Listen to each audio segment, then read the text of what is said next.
Tunashukuru sana kwa siku ya leo, usafiri ulikuwa mzuri sana kwa wakati na tumeenda kwa wakati vizuri sana, na basi magari yanaingia kwa wakati.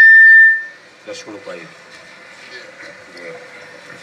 Kwa udarati na dati ambao walikuwa wanasimamia haya, Mheshimiwa Rais amefanya mabadiliko ya watendaji wakuu ili waweze kusimamia mradi huu.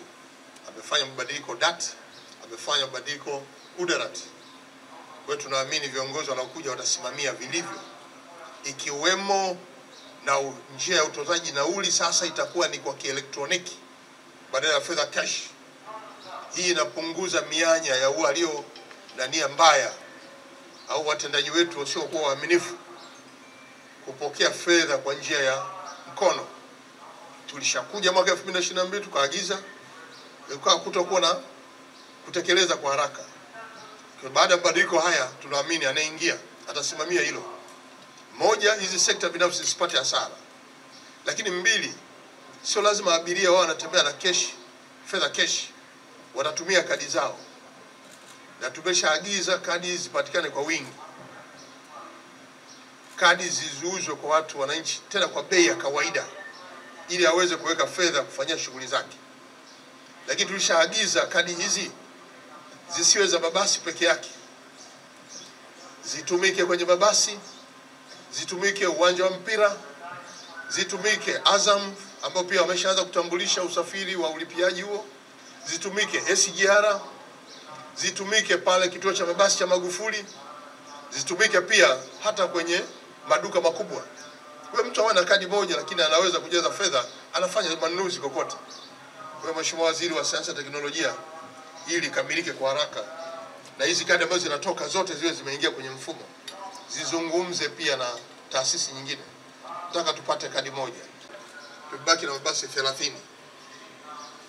Ni kweli kwamba hayatoshi, lakini serikali yenu baada ya kuruhusu makampuni haya binafsi na kampuni moja kuleta mabasi 150, tumeona tuchukue mabasi 60 yaingie kwenye barabara hii, na imeanza leo.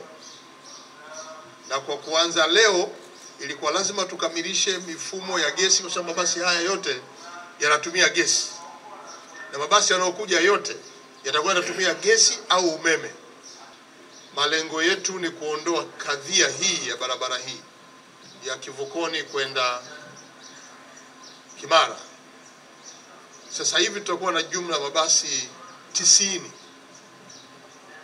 Haya 60 mapya na yale 30 ya blue yatafanya mabasi 90. Tunaamini ugumu huu utapungua kwa kiasi kikubwa.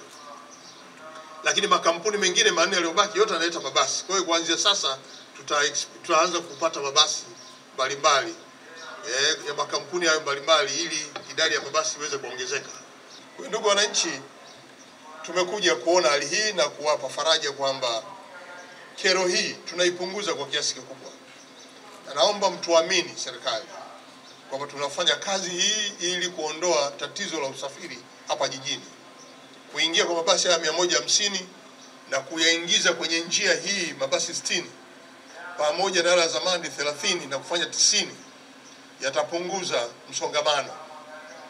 Ni wasihi tu watu wote waingie kama ambavyo vituo hivi vimeratibiwa. Ingia kwenye geti, lipia, kaa huko, basi litaukuta, unaingia kwa utaratibu. Haya leo jitokeza haya, tuamini kuwa sasa yamekwisha. Na kuanzia leo kama tulivyoanza vizuri kuanzia asubuhi isimamiwe. Kwa Mheshimiwa Mkuu wa Mkoa, kwa sababu usafiri huu ni wa jijini Dar es Salaam, wakuu wako wa wilaya wanaoguswa na barabara hizi wasimamie vizuri. Pamoja na taasisi yenyewe ya dati isimamie vizuri ili tupunguze kero kwa wananchi. Jitihada hizi za serikali ni kwa ajili ya kuwafanya waweze kusafiri wafike mahali pao kwa urahisi zaidi. Tunahitaji sasa Tanzania tuwe na usafiri kama ambavyo tumejifunza maeneo mengine. Tujue basi limeandikwa namba 1. Linaondoka Kivukoni saa ngapi? Linafika posta ya zamani saa ngapi? Linafika pale kona Avalon saa ngapi? Linafika Magomeni saa ngapi? Muonyeshe na ratiba hiyo ili mwananchi ajue saa fulani kuna basi litaondoka mahali fulani na namba fulani. Tufike hapo. tupelekeni huko. Wakati huu tumeshaboresha mifumo ya kielektroniki, hatuna sababu